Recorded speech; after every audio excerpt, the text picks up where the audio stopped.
Buenos días. Continuamos con nuestro recorrido por la poética de Aristóteles. Hoy vamos a entrar en lo que es el núcleo central, en lo que son los núcleos centrales, que voy a exponer en tres momentos. En primer lugar, el origen y el desarrollo de la poética, de la poesía.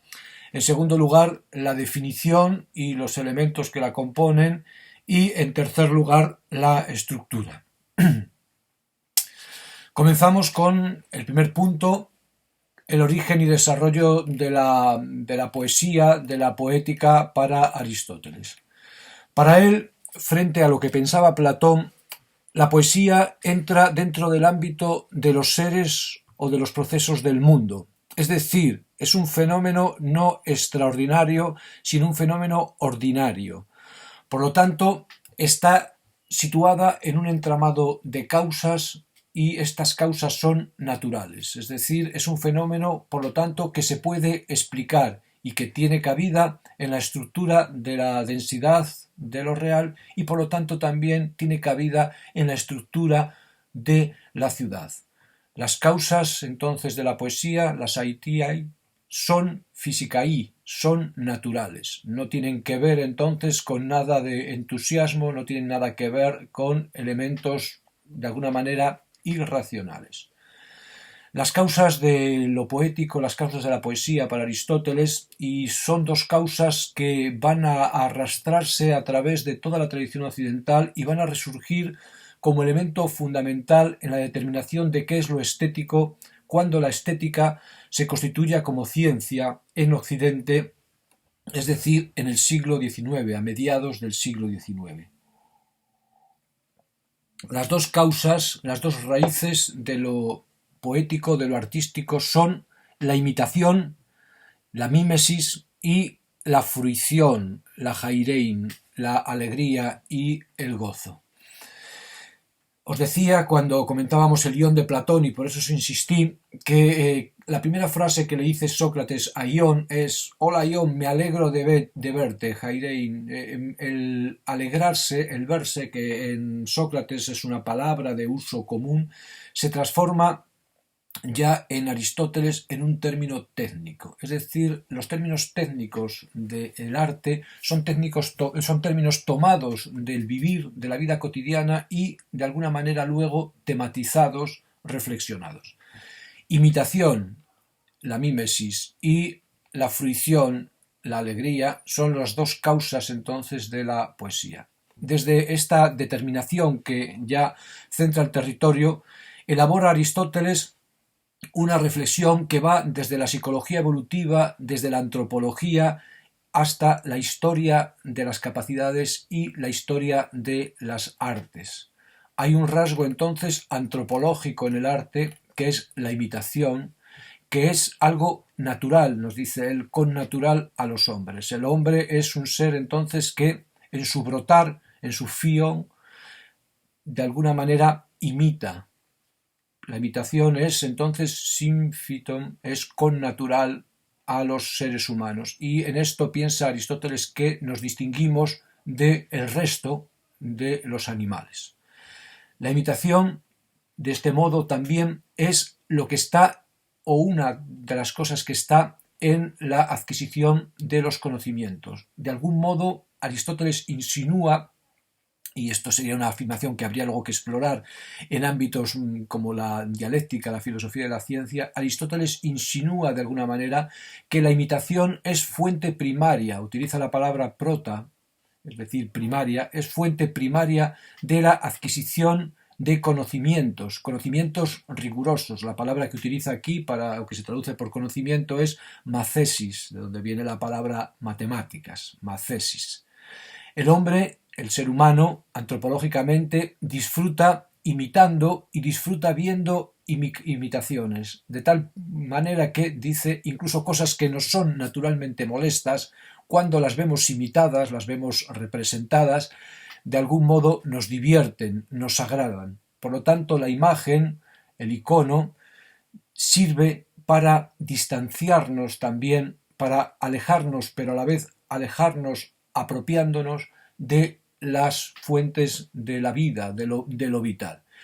La imaginación, entonces, las imágenes no son elementos que quedan fuera de lo ontológico, de lo que es real y de lo epistemológico, de lo que puede ser conocido, sino que de algún modo están como fondo suyo.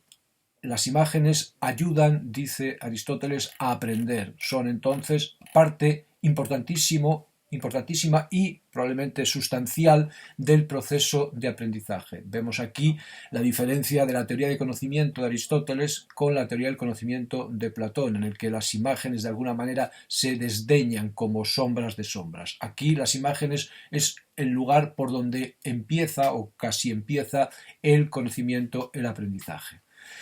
Esta relación con las imágenes, esta relación de la imitación es fuente de placer, de hedoné, de placer.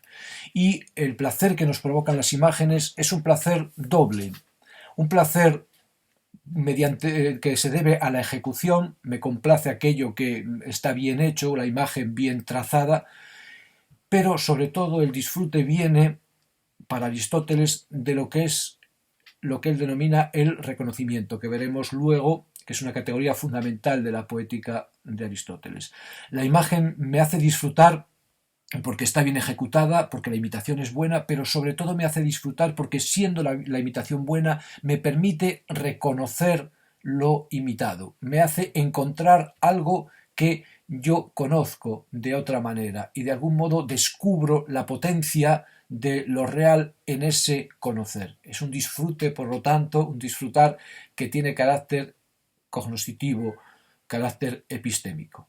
A partir de la imitación que disfrutamos, aprendemos y dice teorizamos, silogizamos, hacemos silogismos, hacemos deducciones y aprendemos a reconocer las cosas. Hay aquí un esbozo de psicología evolutiva.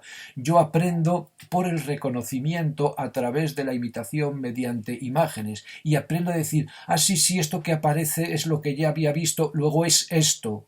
Es decir, la identidad del objeto no se da por la presencia inmediata del objeto en la noesis, sino que hay también, o puede haber también de forma muy profunda, una identidad en un ir y venir, en un reconocimiento.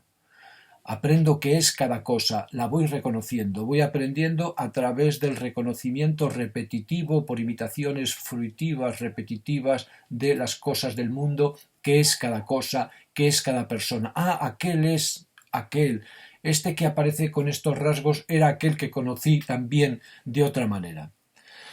Esta capacidad es, como os decía, común a los hombres y es connatural, surge, brota con el mismo ser del hombre. Pero esta capacidad que está igualmente extendida entonces por toda la especie humana y que de alguna manera nos unifica y permite unificar luego las artes, no está igualmente extendida por todos los seres. Hay gente históricamente más dotada que otra. Hay gente que es más pefícotes, es gente que es desde el principio, desde ex arges, desde el primer momento, se ve que se le da mejor el imitar mediante imágenes. Esta gente, estos más dotados, avanzando poco a poco, progresivamente, catá micron proagontes, avanzando, luchando, en el avance muy poquito a poco, paso a paso, van partiendo de unas imitaciones que son improvisaciones, autoesgediasmazon. A partir de estas imitaciones van engendrando poco a poco lo que después acabará siendo la poesía. Por lo tanto, la poesía tiene un origen antropológico, tiene un origen histórico, pero también tiene un origen en el fundamento mismo de la estructura formal del conocimiento del hombre, es decir, lo histórico y lo sistemático, lo que empieza siendo poco a poco y lo que después se descubre como una estructura formalmente cumplida, van de la mano. Y no solo no se oponen, sino que se alimentan frente a lo que pensaba Platón, que pensaba que los primeros pasos de algún modo son insuficientes y pertenecen a un ámbito que se deja atrás. De algún modo, en Platón, lo sensible y lo icónico, lo imaginativo, se deja atrás cuando se asciende por la dialéctica, mientras que en Aristóteles esto no se deja atrás, sino que de algún modo en esta impresión, en este comenzar, está ya la verdad todavía incipiente de la cosa misma que va a llegar a ser planificándose a través de procesos de ejecución. A partir de este momento, donde los más dotados van haciendo crecer el arte a partir de improvisaciones, a partir de este momento, la poesía, la poética, el hacer creativo, se divide según los caracteres particulares de la gente, según la estructura particular del carácter humano. Katata, oikeia, eze. Eze son los caracteres, de ahí viene la palabra ética, son luego también las costumbres.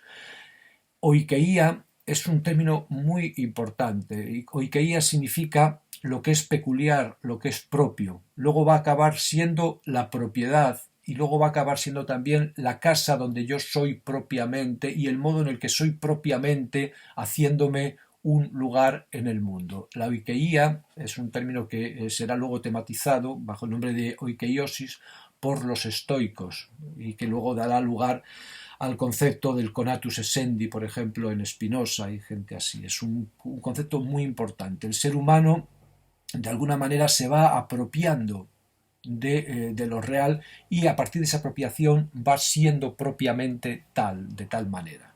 El carácter, entonces, es la forma en la que se vehicula este apropiarse. Así, habiendo los seres humanos estando constituidos por diferentes caracteres, el arte también se diversifica. Hay fundamentalmente dos caracteres, elemento este que ya os sonará porque repercute, por ejemplo, en la obra de Nietzsche, enseguida que lo oigáis lo veréis. Hay dos tipos de caracteres fundamentalmente, los xenóteroi, los augustos, los grandes, los excelentes, grandioren traduce en la edición latina de Riccobono, los excelentes y los faulon, los malos, los vulgares, humiliores traduce el latín, grandioren y humilioren, los grandes y los pequeños.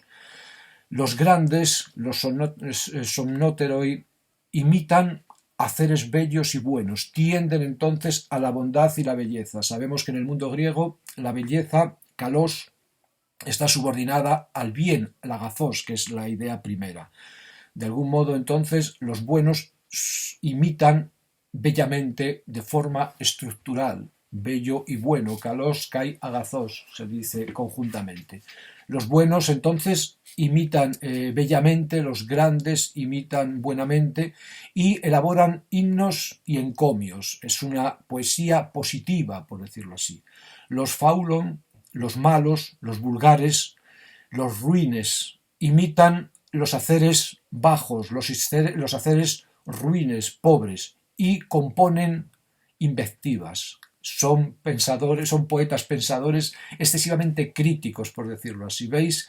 Hay ya siempre, como en todo pensamiento griego, la idea en Aristóteles de que, de algún modo, lo real en cuanto tal y la ciudad en cuanto construida con realidad tiene que ser valorada positivamente. Y lo que es una valoración negativa, de algún modo, es una valoración que no se atiene a lo real. Es decir, la filosofía busca la apología, busca la defensa del orden que se establece o del orden establecido. En este tipo de pensamientos se ve claramente que la visión negativa, la visión escéptica, la visión dubitativa del orden de lo real y del orden de la ciudad es considerada como de segundo grado y atribuida a mentalidades ruines, por decirlo así, a mentalidades bajas. Tanto los augustos como los vulgares utilizan en sus poesías metros propios. Así habría ya desde el principio una división por las estructuras formales que se utilizan para crear, para expresarse, ya habría una marca de lo que se es. Es decir, hay metros que son más apropiados para la excelencia y metros que son más apropiados para lo vulgar o métodos que expresan realmente al darse como metros lo bajo. Si nosotros vemos, por ejemplo, lo que se canta en España, estas coplas jocosas, por ejemplo, las coplas de picadillo en Navarra, vemos que utilizan versos, 8 sílabas, cuartetos, cuartetas, mientras que los grandes poetas utilizan endecasílabos, versos de 11 sílabas y formas como el soneto, formas solemnes. Es decir, la propia forma no es indiferente a lo que transmite. Esto está tematizado desde el principio y está separado. Y por eso se permiten formas vulgares al vulgo y se exigen formas cultas de expresión que luego cristalizarán en la excelencia de determinados géneros literarios a los que se supone que están en la pirámide de la sociedad. Por lo tanto, todo arte poético nace de esta improvisación, nace de la fruición de la imagen, del juego con imágenes, de los reconocimientos de las expresiones. La tragedia, por lo tanto, también nace así. La tragedia, que es, por decirlo así, el género literario más excelso. La tragedia nace así, nace de la improvisación, lo sabemos históricamente, nace del ditirambo y poco a poco se va concretando y llega un momento, dice Aristóteles, en el que consigue alcanzar su forma plena, consigue eidesin, dice, alcanzar su eidon, alcanza su naturaleza propia. De alguna manera, entonces, lo que parecía, y esto es muy importante porque significa que el arte también es eidético, lo que parecía una pura improvisación que elige unos metros determinados, de repente, en un momento dado, adquiere una plenitud tal que se convierte en algo propiamente real, adquiere una densidad real, se conforma según una forma perfecta. De algún modo, entonces, el arte no es una cosa dispersa en todos los casos, no es una cosa alocada, sino que es una cosa que se concreta en una forma y por lo tanto tiene estructura eidética, por lo tanto tiene una realidad densa. Del mismo modo, también la comedia, que empiezan los cantos fálicos, también acaba concretándose en su forma perfecta. Las artes que son verdaderamente artes, que tienen esta base de imitación y de disfrute, este elemento teórico-práctico, también son artes eidéticas. No son puramente técnicas entonces, no son solamente reglas, sino estas reglas están acopladas en la idea, es decir, responden a la forja de una estructura eidética. Y esta estructura es la que está en el final del desarrollo histórico, cuando lo histórico entonces, de algún modo, lo antropológico se convierte en sistemático, es el esge, es el límite, es el lugar hacia el que tiende, es el telos del arte y es un telos que está basado en la propia naturaleza del arte, es un arte que obedece a una fisis, a un principio intrínseco a ese arte. Cuando nosotros en el siglo XX veamos la fenomenología, el pensamiento fenomenológico, veremos cómo este esquema se repite, es cómo pensar la vida desde una estructura, sin agobiar la vida originalmente desde la estructura, sino viendo cómo la estructura va naciendo en la vida y cuando la estructura nace o se planifica, de algún modo se ve que estructura la vida. La fenomenología en el siglo XX va a buscar esto en ámbitos aparentemente alejados del discurso racional del pensamiento occidental, también en ámbitos que tienen que ver con las emociones, con las pasiones, con los deseos, con las ideaciones. Todo acto humano, dirá la fenomenología, tiene una estructura eidética. Aristóteles no llega tanto en este sentido porque hay cosas que la fenomenología de alguna manera saca fuera del terreno aristotélico, pero la idea es la misma. La idea que tiene Aristóteles es que la vida, de algún modo, en manifestaciones que para otros fueron irracionales, la vida, de algún modo, tiene una estructura de plenitud en sus manifestaciones fundamentales, sean no solo teóricas, sino también prácticas, también creativas. Esa estructura es una estructura natural, es una estructura causal, es una estructura que se puede conocer y por lo tanto es una estructura real desde el punto de vista del ser y epistémica, cognoscitiva, desde el punto de vista del conocer. Este es entonces el mostrar que aunque la tragedia no nace perfecta, sino que acontece históricamente como perfección, es eidética, no necesita tener una estructura ahistórica como tienen las ideas en Platón, por decirlo así, para las cuales las ideas, la experiencia sensible es simplemente el paso que después se rechaza totalmente de cara a su contemplación, porque lo que cuenta en Platón es la idea intemporal, la idea ni nace, ni crece, ni se desarrolla, es perpetua, es perfecta, por lo menos en la idealización del platonismo. Aquí en Aristóteles se ve que la idea está desde el principio, pero está trayendo lo que acontece de algún modo y solo se realiza en un momento dado. Eso sí, se realiza recogiendo todo lo que ha acontecido y ordenando. Esta es, de algún modo, el origen y el desarrollo de la poesía, de la poética. En segundo lugar, tenemos que ver un elemento fundamental también en la filosofía occidental, que es la definición que Aristóteles da de la tragedia, sabiendo que probablemente falta la otra parte, que sería la definición de la comedia, etcétera, que se ha perdido. Por lo tanto, aunque la tragedia ocupe todo el centro de la poética y aunque él piense que es el elemento más potente de la poética, quizá habría que reconstruir Aristóteles poniendo una parte similar, aunque del rango inferior desde el punto de vista de la densidad ontológica, que estaría representada por la comedia y de alguna manera entonces equilibrar la imagen de lo poético que se nos da en la filosofía recibida de Aristóteles. Esto es una cosa que queda pendiente y que trataremos probablemente de recuperar cuando veamos textos de arte del siglo XX, donde la seriedad de la ontología que se atribuye a los griegos de alguna manera se resquebraja.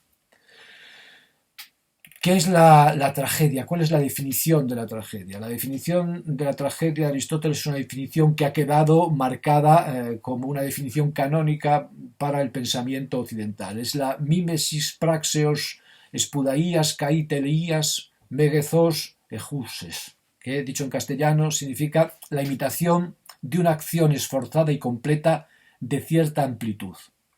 Esta es la primera definición que va a dar Aristóteles de la tragedia, luego la va a ir matizando, va a ir añadiendo elementos. Pero la primera definición es que la tragedia es mimesis, es imitación, de una acción, praxeos, esforzada, espudaías y completa.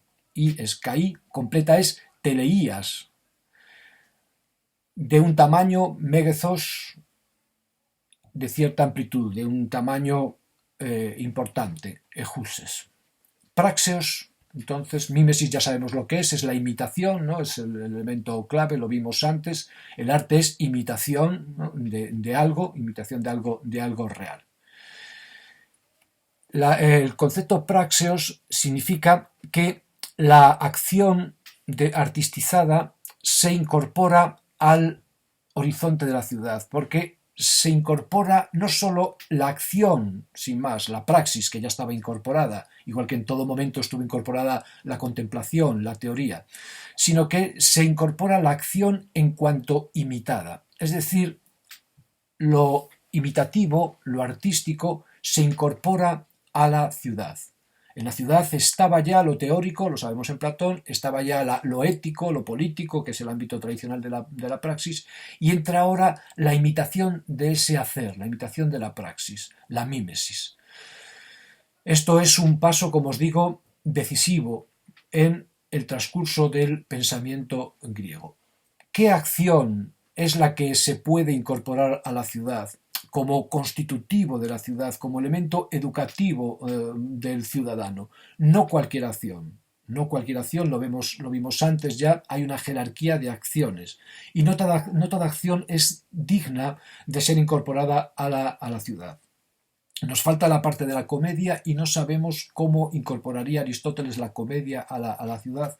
Lo que sí sabemos es que la acción que se incorpora mediante la imitación a la ciudad es una acción digna, buena, virtuosa, espudaías. En latín dice probae, una acción de buena calidad. Es decir, no vale cualquier acción, no se imitan acciones ruines. Esta acción, entonces, que es una acción esforzada, es también una acción que implica atención. La palabra espudaías está ligada a espudazo, que significa apresurarse teniendo en cuenta, estando pendiente, tener celo. Es decir, la acción que se incorpora, la acción relevante, la acción cuya imitación es potente, es la acción que de algún modo es de buena calidad y de algún modo es también impactante, es significativa.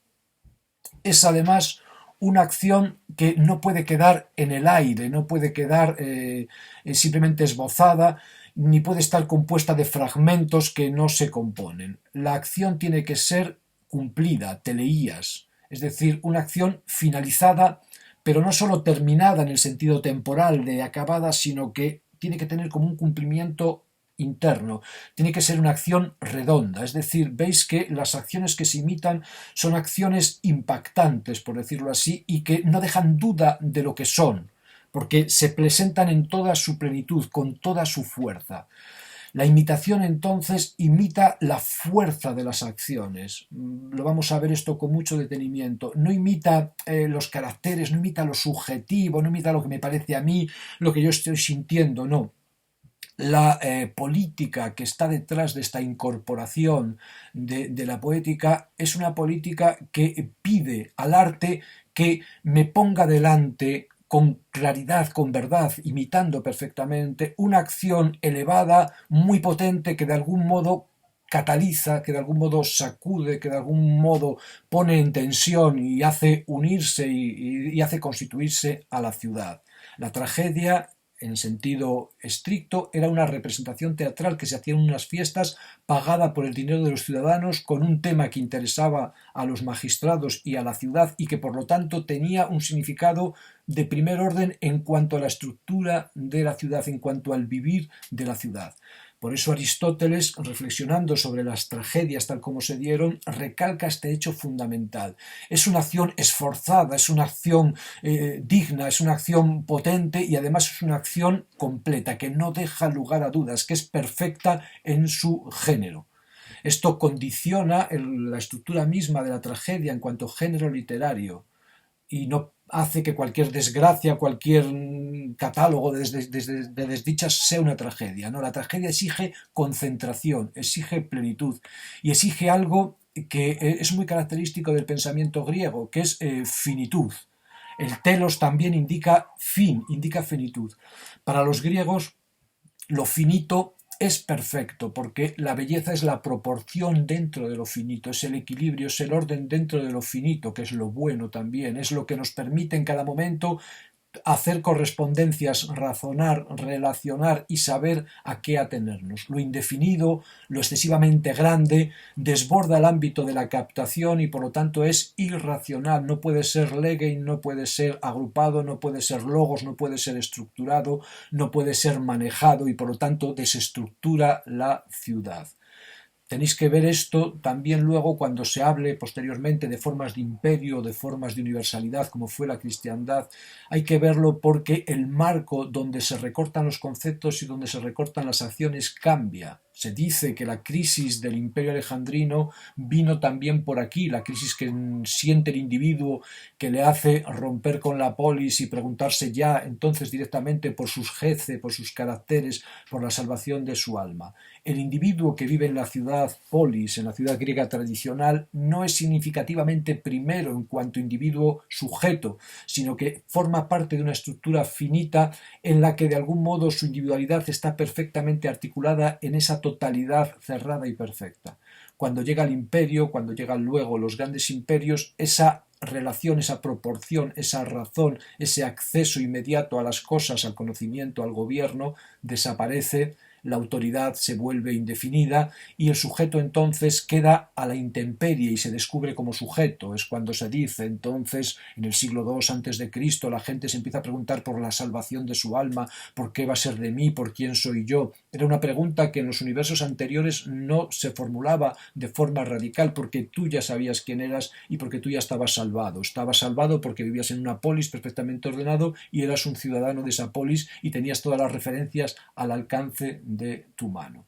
La tragedia refleja también en esto este cumplimiento cerrado. La tragedia no es la llegada del indefinido, no es el desgarro como la tragedia moderna del absurdo, de que no sabes dónde estás, de que eres el agrimensor de Kafka y estás en un castillo que no sabe quién es el dueño, que todo está indefinido. No, la tragedia no tiene que ver con esto, la tragedia griega no tiene que ver con esto. La tragedia es una alteración del orden dentro de un orden que está dado como finito, como perfecto en la ciudad, que está dado casi como cerrado. Por lo tanto, es muy importante que la imitación sea completa, sea cumplida, sea perfecta. Y de ahí se va a llevar también a que la tragedia luego va a tener lo que se llaman las unidades de lugar, de tiempo, etcétera, y de acción, ¿no? Las tres unidades clásicas. Lo que pasa, pasa en un momento, en un lugar y pasa una sola cosa. Eso es la tragedia dicha rápidamente, porque eso es lo relevante para la vida de este tipo de polis. Y además dice en esta primera definición que la imitación debe tener una cierta amplitud, es un megethos, un tamaño, megethos ejuses. Tiene que tener cierta envergadura, tiene que tener cierto aire, no puede ser una cosa pequeña, tiene que tener cierta dimensión, pero una dimensión que de algún modo también puede ser comprendida. Además dice, siguiendo con esta definición, que esta acción esforzada y cumplida y de cierto tamaño debe estar vertida en un lenguaje placentero, especiado, gedísmeno, que produce gedoné, que produce placer. Mi paisano Valentín García Yebra traduce por sazonado, también se puede traducir porque gedísmeno significa también especiado, sazonado. Tiene que estar servido en un lenguaje hermoso, en un lenguaje placentero. Y este lenguaje tiene que tener ritmos, un lenguaje que se canta, que se recita, a veces se canta, hay canciones, hay recitados, que tiene ritmo, tiene que tener armonía también. Y además esta tragedia tiene que estar perfectamente separada en sus partes, tiene que estar perfectamente estructurada, muy bien estructurada, para que en cada momento vayamos viendo lo que tenemos que ver, ¿no? Hay partes que son recitaciones de verso, partes que son cantadas, todo perfectamente estructurada para provocar el efecto que se busca. Estas personas, estos personajes que actúan son contados o actúan no mediante un relato. Esto es una característica muy importante de la tragedia. La tragedia no es un relato, no es una narrativa seguida, no es un apangelías, un anuncio, un mensaje que se va diciendo por la palabra, sino que lo que se nos quiere decir, el contenido de la tragedia, se nos dice mediante la acción. Es decir, es la imitación, la tragedia, de una acción que se imita actuando, no narrando, no contando, que se imita haciendo algo performativamente. Agentibus, dice la traducción latina, actuando, y no mediante el relato, non per narrationem. Esto es un elemento clave que distingue la tragedia de la epopeya, que distingue la tragedia de otros géneros literarios. En la tragedia no me están contando nada, no hay un narrador omnisciente que me va diciendo y ahora Aquiles tomó esto y ahora Aquiles tomó lo otro, sino que son los propios actores, en esta parte bien dividida, con esta estructura, con esta concreción, los que van haciendo acontecer la acción imitativamente.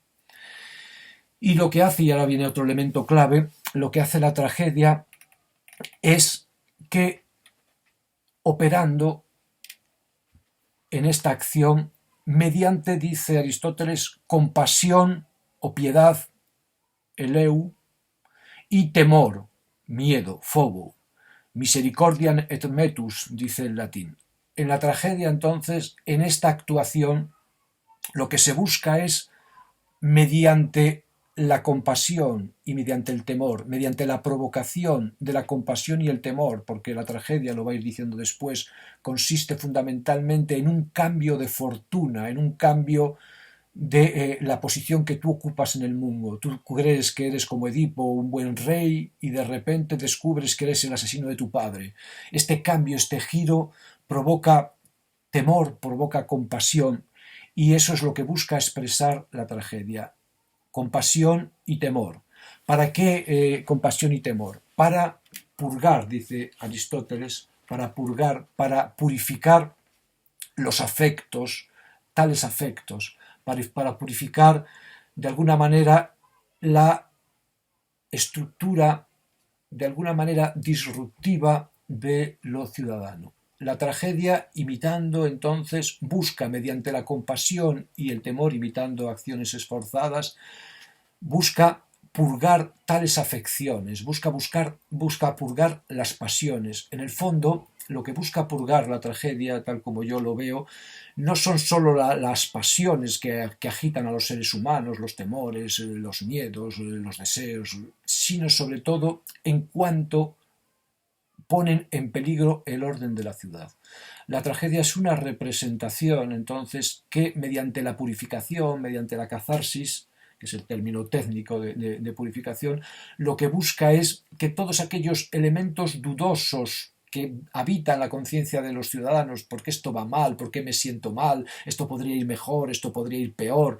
¿Qué nos va a pasar? Todos estos elementos que de algún modo pueden poner en peligro la convivencia, pueden sembrar dudas sobre el curso de la autoridad, sobre si se están haciendo bien las cosas, de algún modo queden absorbidos por esta intensidad dramática de la imitación terrible que sucede en la escena donde una persona sufre un cambio brusco de fortuna y de alguna manera en este ponerte tú en el lugar de ese personaje, pensar que eso te había pasado a ti, que te puede pasar a ti, que la vida puede ser terrible, de algún modo las dudas que tú tienes sobre el orden de la ciudad, sobre el orden del cosmos, queden de alguna manera purificadas, queden de alguna manera evacuadas. Es como cuando vamos a cualquier espectáculo, que en el espectáculo vamos agitados, vamos con nuestros problemas cotidianos y el espectáculo nos arrastra de tal manera, con tal intensidad, que nos hace olvidar las preocupaciones, los dolores o las incertidumbres, si es bueno, y salimos de alguna manera más contentos, más relajados y sobre todo encantados de pertenecer a la ciudad que pertenecemos, que sí tiene abismos, pero esos abismos de alguna manera se pueden conjurar con una representación que nos unifica a todos en la construcción, en el mantenimiento de una estructura que, aunque tenga posibilidades abisales, también tiene mecanismos para sortear esta abisalidad. La tragedia entonces, mediante la compasión y el temor, purifica, limpia las afecciones, limpia los elementos pasivos, de algún modo nos consuela, de algún modo nos deja restaurados. Es un proceso entonces como un rito de paso, un rito de lustración, un rito de purificación. Los elementos disconformes que nos agitan o que agitan a la ciudad se catalizan en el escenario con lo que le sucede a los personajes y las emociones virulentas que nos provoca la peripecia que les acontece a los personajes de algún modo nos sana a nosotros de nuestras propias peripecias y también nos advierte de que si salimos del ámbito protector de la ciudad, estas peripecias que acontecen en escena también nos podrían acontecer a nosotros porque en el fondo también están rondando en el entorno siempre. Entonces lo que purifica, dice la traducción latina, es talium perturbationum purgationem. Hay una limpieza, una purgación de estas perturbaciones, de estas inquietudes.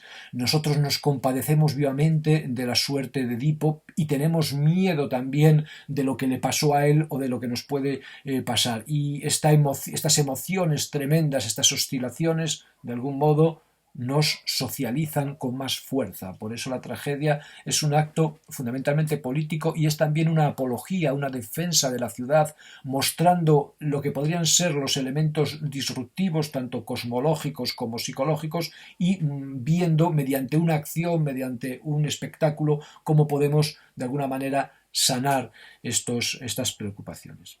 Luego irá añadiendo en la definición de tragedia, paulatinamente, a medida que se desarrolla la poética, un elemento capital, que la tragedia consiste y se desencadena fundamentalmente, es el desenlace de la tragedia, como veremos después, por un paso fundamentalmente de la desdicha a la dicha. Dice que puede haber un paso de la dicha, hay dos pasos, un paso de la desdicha a la dicha y un paso de la dicha a la desdicha. Nosotros sabemos que el paso más fuerte, el paso más purificador probablemente, es el paso de la dicha a la desdicha, que es lo que constituye la esencia de la tragedia por antonomasia, más que el paso de la desdicha a la felicidad.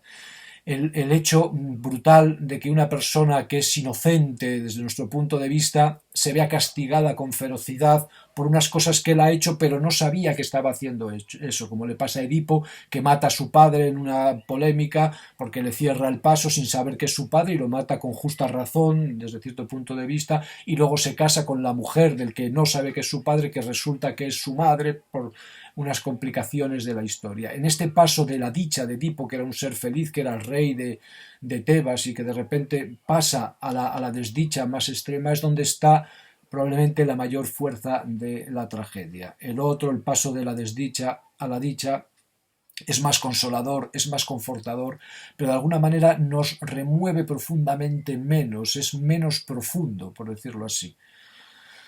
Luego también añadirá que la imitación se tiene que centrar en situaciones, ¿no?, que inspiran compasión, y sobre todo eso que se centra en lo inesperado del giro de los acontecimientos, y que tiene que ser absolutamente, este giro tiene que ser verosímil para que nos conmueva, es decir, una purgación, etcétera, etcétera, verosímil. Porque si el cambio de fortuna es arbitrario, no tiene ninguna razón de ser, no nos conmueve, simplemente nos golpea. Cuando el cambio de fortuna es verosímil, porque se ve que es necesario, que estaba ahí escrito, aunque subjetivamente nosotros no sepamos que venía por ahí, cuando se produce este fenómeno, ¿no?, de inesperabilidad, verosímil es realmente el punto central de la conmoción, el punto entonces que nos descoloca por la emoción, por el miedo, y luego nos vuelve a reconstruir mediante la compasión, y luego nos vuelve a convertir en ciudadanos del día a día fortalecidos de esta manera.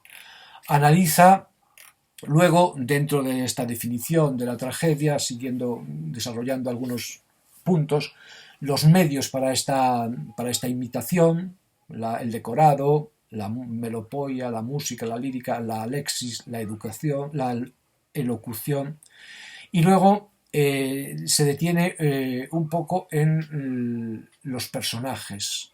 Y aquí señala una cosa muy importante que ya hemos dicho y que no me voy a detener mucho, aunque probablemente salga en algún otro momento. Los personajes se caracterizan por tener un carácter, un ethos, ¿no?, como decíamos antes. Y se caracterizan también porque este ethos va acompañado de un pensamiento correspondiente, una dianoia.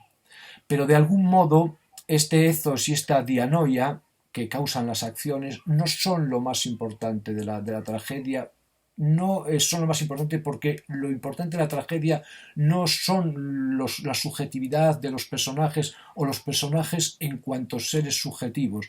Lo importante de la tragedia es la acción que está allí aconteciendo, la acción que se imita. La tragedia no es las peripecias de varios personajes, no es la trama de cosas que suceden a personajes, sino que la tragedia es la imitación de una acción, y esto lo recalca una y otra vez. Por lo tanto, entonces, los hechos, los pragmata, la fábula, el relato, el mitos, lo que acontece, lo que se va contando, no como una narración, no como un anuncio, sino como un argumento, esto es lo importante, el fin de la tragedia. Los caracteres, como os digo, son secundarios, él insiste, son a causa de las acciones. Lo más importante, por lo tanto, entonces, es la estructuración de los hechos, la estructuración de los acontecimientos, de los pragmaton.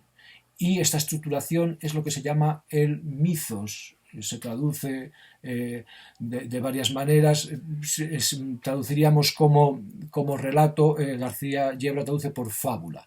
Lo importante es la estructuración de los hechos, la sintaxis, la composición de los acontecimientos, que es lo que llamamos el mythos, la fábula, el relato. La tragedia, entonces, una vez más, dice Aristóteles, no imita a los anthropoi, no imita a los hombres. sino que imita a la acción, imita a la vida. Praxeos kai viu, acción y vida. Y la dicha y la desdicha no están en el carácter, sino están en la acción, en la praxis. La eudaimonía, la felicidad, y la infelicidad, la desdicha, la cacodaimonía, están en la acción. Es decir, puede haber una tragedia sin caracteres, pero no puede haber una tragedia sin fábula, que es, por lo tanto, el alma de la tragedia. Bueno, con esto hemos visto ya los dos elementos primeros de la tragedia, y vamos a detener aquí la grabación para seguir después con la segunda parte, lo que narra la estructura, que es la parte más amplia.